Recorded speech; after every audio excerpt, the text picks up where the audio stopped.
Hey everyone, Glenn here from Rewiring Tinnitus. Today I want to teach you all a very simple technique that can help to combat the negative thoughts and emotions that are a big challenge for most tinnitus sufferers. Now, part of the problem here is that we're predisposed to think negatively about tinnitus for the simple reason that the only time we're ever actually thinking about it is when it's bothering us. When you're coping well or distracted from the sound by whatever it is that you happen to be doing, you aren't thinking about your tinnitus at all. So of course, all your thoughts about tinnitus are going to be negative. The negative is all you really remember, and that colors our memory in a very specific, very dark way. And so when it bothers you, even if it hasn't bothered you for a while, most people suddenly think about all the other recent times it was bothering them, and they'll say something like, "Ugh, this is so bad, when is it ever going to stop bothering me?" But what's interesting is that in those first moments of being bothered, you can also notice that something positive has happened as well.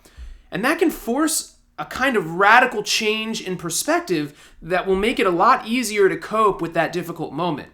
So, the next time you suddenly find yourself bothered by the sound, or if you're struggling with your tinnitus in some way, all you have to do is become acutely aware of how long it's been since your tinnitus last bothered you this much. Because chances are, you haven't been suffering this much all day. Maybe an hour ago it wasn't this bad, or a few hours ago. Maybe it hasn't been this bad for a couple of days. The challenge is that you have to force yourself to notice this. It won't happen automatically. You won't just magically remember that you were doing well for a while leading up to this moment. But forcing yourself to notice it can put you in a much better mental state to cope more effectively. Even on your worst days, it's extremely unlikely that you're suffering at a 10 out of 10 all day long. The intensity almost always comes and goes throughout the day. It just feels like it's at a constant 10 out of 10 because you're sort of dipping out of it all day long, and every time it's bad, you're thinking about all of the other times that it was bad, that it was this bad. And so this technique that I'm describing here is a way to mentally reframe a difficult tinnitus-related moment. When we're having a difficult time, the story we tell ourselves about what that means often dictates the intensity of our suffering. And to help you understand what I mean here, I'll give you a non-tinnitus example. So think about an intense workout you've had in the past. Muscles burning, sweating, heart pounding. It's unpleasant, but in the best way possible, right?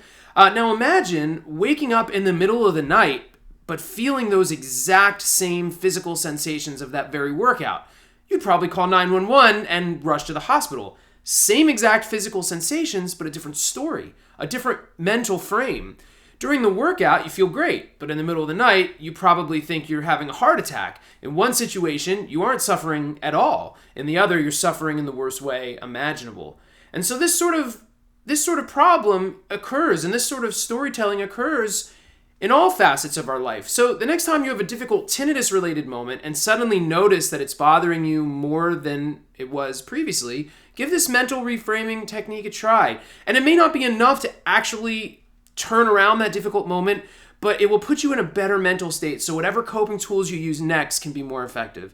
So I hope you guys give this a try. That's all from me for today. Thanks, everyone.